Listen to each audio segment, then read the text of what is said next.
Hi ladies and gentlemen, today we'll be solving systems using matrices.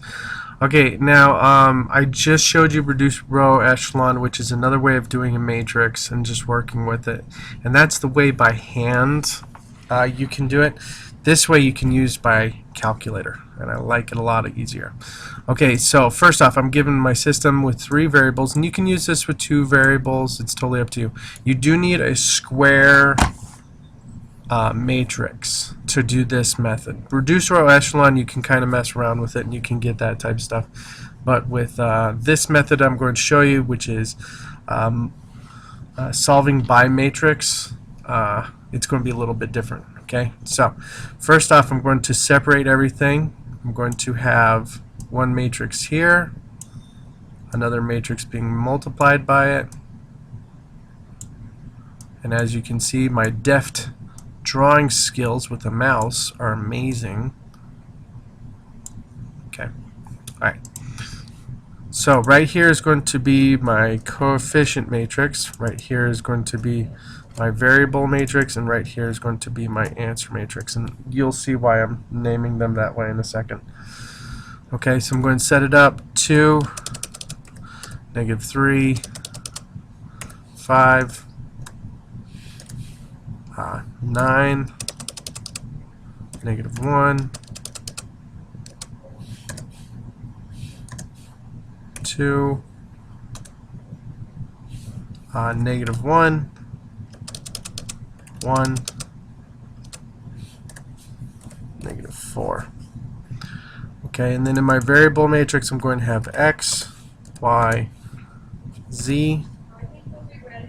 Okay, in my answer matrix I'm going to have 6, 1, and 10. There we go. Okay, so I have everything all set up here. This is exactly how you just want to have it all set up. Okay, hold on, I'm going to bring up my calculator so you guys can see it.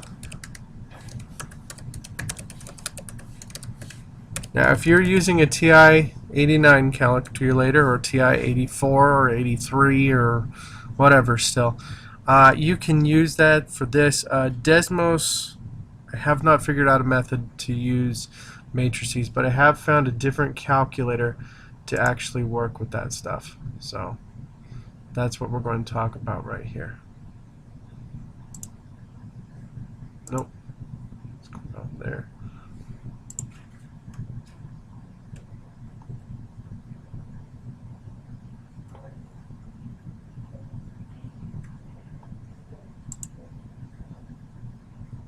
Alright, pardon the ads on this, it is a free website, so.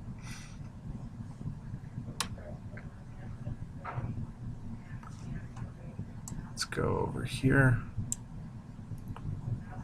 Okay, let's zoom out a little bit. Alright, so here's my matrix calculator. It is it's metacalculator.com. Okay. Alright, first off, probably going to need those numbers, so I'm going to enter them in here. Okay, so we had a 3 by 3 matrix, alright, and our answer matrix we're going to put in right here, and it's going to be 3 by 1. Okay, so I'm going to put it in here, 2, -3, 5, 9, -1, 2, -1, 1, -4.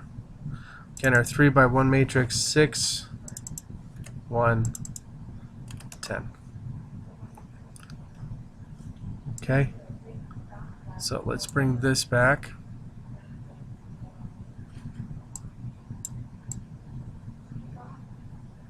Okay. Alright, so what I'm going to do is I'm going to look at my matrix. Right now it's matrix C times matrix V equals my answer matrix. Okay, now if I had my variable matrix all alone, I would know what the answer is. I would know the value of each matrix.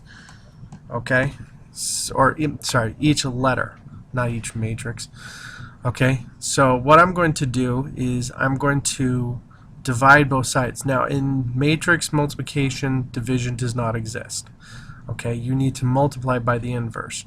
So what I'm going to do is I'm going to multiply both sides by the inverse, okay?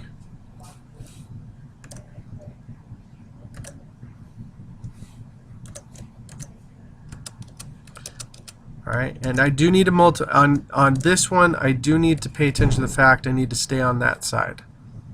Okay, and you'll understand why in a sec. Alright, now in matrix multiplication, when I multiply an inverse and a regular matrix together, I'm going to get the identity matrix. So identity times the variable matrix equals inverse times the answer matrix. Okay, so I'm left with this. And you're probably going, well, how do I get rid of the identity matrix? Well, identity matrix is it's basically the matrix version of 1 for whatever size square you want. So this basically just turns into this, okay? And so I'm left with, on the right side, unsimplified, but just pretty easy operation. I'm going to take the inverse matrix. Whenever I do the inverse matrix, okay, and I times it by the answer matrix, I'm going to get the value of the variables. So that's going to help out tremendously, because when I go to my graphing calculator, it's going to make a whole lot of sense. Okay, so here's how you do it when you're working with it. Okay, so first off, you need to find the inverse of this matrix here, your variable matrix. So you go right here and you find it and you get it in there. Okay, now what I'm going to do is I'm going to type in those numbers, negative 0.0345, okay, 0.1207, 0.0172, negative 0.5862, 0.0517, negative 0.7069, negative 0.0, no, not 0.00, 0.1379, and you type it in as exactly. So you're just replacing the original coefficient matrix with the inverse matrix now, just because this doesn't have a whole lot of space for stuff. Okay. Alright, and then this becomes negative 0.431. Okay, so now I have my inverse matrix right here and my regular answer matrix. Okay, I know they're A and B, but pretend this is C inverse and this is A. Okay, and I'm going to multiply those two. Now when I multiply those two, ta-da, I'm going to get my actual values. So you can copy it, you can paste it, you can do whatever, but the amazing thing is, ladies and gentlemen, you have now found the values approximately of X, Y, and Z. Okay? So you have everything you need right there for it. Now, I would say approximately, probably X would be about 0.85.